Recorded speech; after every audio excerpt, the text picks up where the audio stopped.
अगर आप मेरी ही तरह फ़ोन और लैपटॉप पे रोज़ बहुत समय बिताते हैं तो ये वीडियो ज़रूर देखें, क्योंकि इसमें आप सीखेंगे कि आप इन गैजेट्स के फ़ायदे लेते लेते इनकी हार्मफुल रेडिएशन से खुद को कैसे बचा सकते हैं। Mobile phones, laptops, tablets, wifi routers, smart watches, ये सभी डिवाइसेस इलेक्ट्रोमैग्नेटिक रेडिएशन प्रोड्यूस करती है, जिसे हम EMF रेडिएशन भी कहते हैं। अब ये EMF रेडिएशन हमारी आंखों को दिखती नहीं, लेकिन सिर्फ क्योंकि किसी चीज़ को आप देख नहीं सकते मतलब ये नहीं कि वो एग्जिस्ट नहीं करती।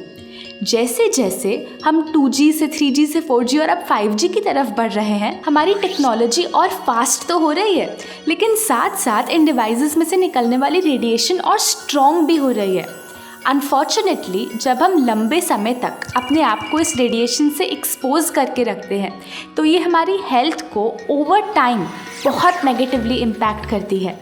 तो इस वीडियो में आप सीखेंगे 3 तरीके अपनी और अपनी फैमिली को इन गैजेट्स में से निकलने वाली रेडिएशन से प्रोटेक्ट करने के लिए, बिना टेक्नोलॉजी को छोड़े और बिना एक भी रुपए खर्च किए।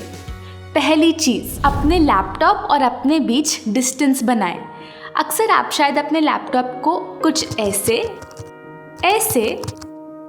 या ऐसे यूज़ करते होंगे, लेकिन ऐसा करने से ये रेडिएशन डायरेक्टली आपके रिप्रोडक्टिव पार्ट्स में ट्रैवल करती है और आपकी फर्टिलिटी को इफ़ेक्ट करती है। आपने शायद अपने आसपास नोटिस किया हो कि आज इतने सारे कपल्स आसानी से कंसीव नहीं कर पाते। आज इनफर्टिलिटी बहुत कॉमन हो चुकी है। गलत फूड और लाइफस्टाइल के अलावा इनफर्टिलिटी का एक कारण EMF एक्सपोजर भी है। कई सारी साइंटिफिक रिसर्चर्स ने ये प्रूव किया है कैसे इलेक्ट्रोमैग्नेटिक फ्रीक्वेंसी हमारे रिप्रोडक्टिव सिस्टम को इफ़ेक्ट करती है। मेल्स में स्पर्म क्वालिटी और क्वांटिटी को घटाती है और फीमेल्स में यूटरस और ओवरीज की हेल्थ को ख़राब करती है। तो अगर आप चाहते हैं कि आगे जाके आपको कंसीव करने में प्रॉब्लम्स ना आए तो आप लैपटॉप को ऐसे रख के ना काम करें। ये इफ़ेक्ट्स ऐसे नहीं होते कि आपने एक बार किया तो आपको एक ही बार में कुछ डैमेज हो जाता है। नहीं, जब आप इसको हर दिन घंटों तक करते हैं तो ओवर टाइम ये सीरियस डैमेज क्रिएट करता है। तो सल्यूशन क्या है? जब आप अपने लैपटॉप को लंबे समय तक यूज़ करने वाले हैं तो अपने लैपटॉप को अपनी लैप में यूज़ करने की बजाय एक टेबल पे रख के कुछ ऐसे यूज़ कीजिए ताकि वो आपकी बॉडी से कम 1 फीट दूर हो। आपको शायद लगे सिर्फ ऐसे करने से क्या होगा? जितना आप किसी डिवाइस के पास होते हैं उतनी EMF रेडिएशन स्ट्रॉन्ग होती है। 1 फुट का डिस्टेंस बनाने से भी उसका इम्पैक्ट आपकी बॉडी पर कम हो जाता है।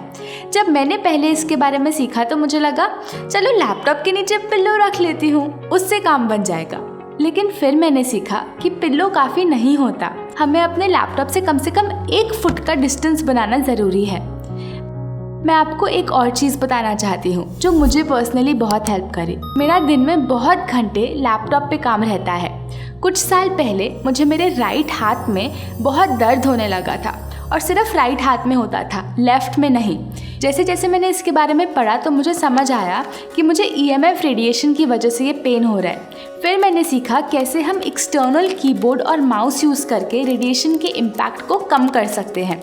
जैसे ही मैंने ऐसा किया कुछ ही दिन में मेरा पेन चला गया, क्योंकि कीबोर्ड या माउस रखने से थोड़ा और डिस्टेंस बन पाता है, आप उसे डायरेक्टली टच नहीं करते।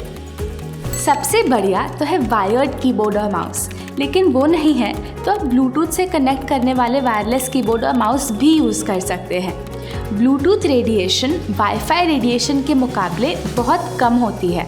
अगर आप लैपटॉप की जगह डेस्कटॉप या कंप्यूटर यूज़ करते हैं तो फिर तो कोई प्रॉब्लम नहीं।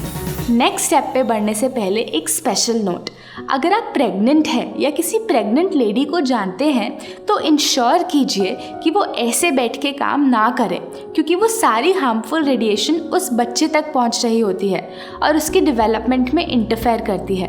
तो लैपटॉप को सेफली यूज़ करने का तरीका तो हमने सीख लिया। अब मोबाइल फ़ोन के बारे में सीखते हैं।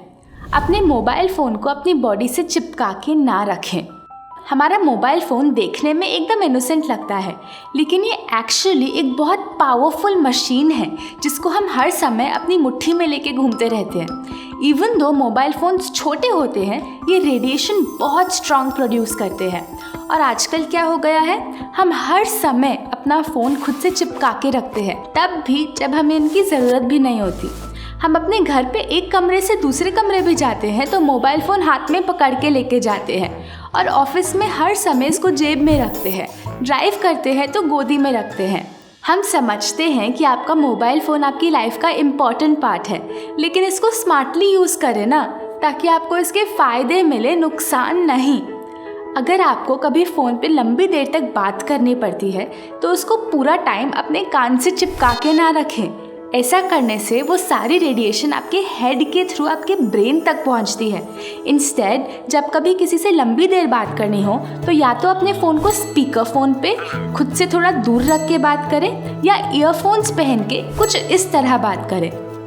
फ़ोन और अपने बीच में डिस्टेंस बनाने के लिए एक और बहुत ज़रूरी चीज़, फ़ोन को अपनी पॉकेट में या बॉडी से चिपका कर ना रखें। जैसे लैपटॉप फर्टिलिटी इफ़ेक्ट करता है, वैसे ही मोबाइल फ़ोन रेडिएशन भी इनफर्टिलिटी का बड़ा कारण है। कुछ लेडीज़ अपना फ़ोन अपनी ब्रा में कैरी करके घूमती है तो कुछ जेंट्स अपनी शर्ट या पैंट की पॉकेट में। लेकिन इसकी बजाय अपना फ़ोन अपनी बॉडी से थोड़ा दूर रखें, किसी बैग या पर्स में रखें जहाँ वो आपकी बॉडी से डायरेक्टली टच ना हो। और हाँ, रात को कभी अपना फ़ोन अपने तकिए के नीचे रख के मत सोइए। इसकी बजाय इसको एयरप्लेन मोड में अपनी बॉडी से कम 1 फुट दूर रखें। एयरप्लेन मोड पर रेडिएशन ना के बराबर हो जाती है। तो अभी तक आपने सीख लिया कैसे अपने फ़ोन और लैपटॉप की रेडिएशन से आप खुद को प्रोटेक्ट कर सकते हैं। अभी एक और बहुत इंपॉर्टेंट स्टेप बाकी है, तो इस वीडियो को एंड तक ज़रूर देखें। इस वीडियो के एंड में हम आपके साथ एक एक्साइटिंग अनाउंसमेंट भी शेयर करने वाले हैं। EMF रेडिएशन से खुद को प्रोटेक्ट करने का तीसरा तरीका, अपने वाईफाई राउटर को अपने बेडरूम में ना रखें। मैं ऐसे कुछ लोगों को जानती हूँ जो अपने रूम में ही अपने सर के एकदम ऊपर वाईफाई राउटर रख के सोते हैं और पूरी रात उसको ऑन छोड़ देते हैं। इससे ना ही आपकी स्लीप इफेक्ट होती है, बट जब ये रेडिएशन पूरा टाइम रात को आपकी बॉडी अब्जॉर्ब कर रही होती है तो बॉडी में हीलिंग और रिपेयर का काम ठीक से हो ही नहीं सकता। तो क्या करें? बेस्ट तो है कि आप अपने बेडरूम में वाईफाई राउटर ना रखें। इंस्टेड उसको घर के किसी ऐसी जगह रखें जहां आप दिन का ज़्यादातर समय ना बिताते हो। आपको पता है EMF रेडिएशन से सबसे ज़्यादा कौन इफेक्ट होता है? बच्चों की बॉडी इस रेडिएशन के लिए बहुत सेंसिटिव होती है, क्योंकि उनका स्कल और उनका हेड हम अडल्ट्स के मुकाबले बहुत सॉफ्ट, पतला और परमिएबल होता है। तो अगर एक अडल्ट के सर में ये रेडिएशन कुछ इंच अंदर तक जाती है तो एक बच्चे के सर में ये पूरी तरह अंदर तक चली जाती है। अब आप सोचिए, हम तो 90s में पैदा हुए और हमारे बचपन में वाईफाई, सेल फोन्स, ये सब चीज़ें उतनी नहीं थी। लेकिन आज हमारे बच्चे एक ऐसी दुनिया में पैदा हो रहे हैं जो पूरी तरह EMF से सराउंडेड है, और उसके बावजूद हम उनको प्रोटेक्ट करने के लिए कुछ नहीं कर रहे। हम उनको फ़ोन पकड़ा देते हैं और वो उसको कान पे लगाकर बात करते रहते हैं, या उसको अपनी बॉडी के पास पकड़कर घंटों तक वीडियो गेम्स खेलते रहते हैं। अगर बच्चे बहुत छोटे हैं, उनको आप जितना हो सके गैजेट से दूर रखो, और अगर वो थोड़े बड़े हैं और उनको गैजेट्स चाहिए ही चाहिए, कम से कम जब वो फ़ोन यूज़ कर रहे हो उसको एयरप्लेन मोड पे रखो, और जो भी वो ऐप यूज़ करते हैं या वीडियो देखते हैं उसको पहले से डाउनलोड करके रख लो। जो भी मैंने आपके साथ शेयर किया है ये टेक्नोलॉजी को लेके कोई डर पैदा करने के लिए नहीं, बट आपको टेक्नोलॉजी को सेफ़ तरीके से यूज़ करना सिखाने के लिए किया, ताकि आप टेक्नोलॉजी का फ़ायदा पूरा उठा सके बिना उसको अपनी हेल्थ को नेगेटिवली इम्पैक्ट करें। अगर आप हेल्थ के बारे में और सीखना चाहते हैं या सात्विक मूवमेंट के साथ अपनी हेल्थ जर्नी स्टार्ट करना चाहते हैं तो हमारे साथ जुड़िए हमारी नई सिग्नेचर वर्कशॉप में द अल्टीमेट हेल्थ चैलेंज। इसमें आप हेल्थ के बारे में A to Z सब सीख पाएंगे। इसमें हम रोज़ सुबह 21 दिन के लिए एक ऑनलाइन सेशन के लिए मिलेंगे, जिसमें आपको हेल्थ के बारे में सिर्फ सिखाया नहीं जाएगा, लेकिन आपसे ये सारे बदलाव अपनी लाइफ में एक्चुअली करवाए जाएंगे। अगले अल्टीमेट हेल्थ चैलेंज में जुड़ने के लिए यहाँ क्लिक करें। और अगर आपको ये वीडियो बेनिफिशियल लगा तो हमें नीचे कमेंट्स में ज़रूर बताएं। अभी के लिए इतना ही, हम आपसे जल्द वापस मिलेंगे।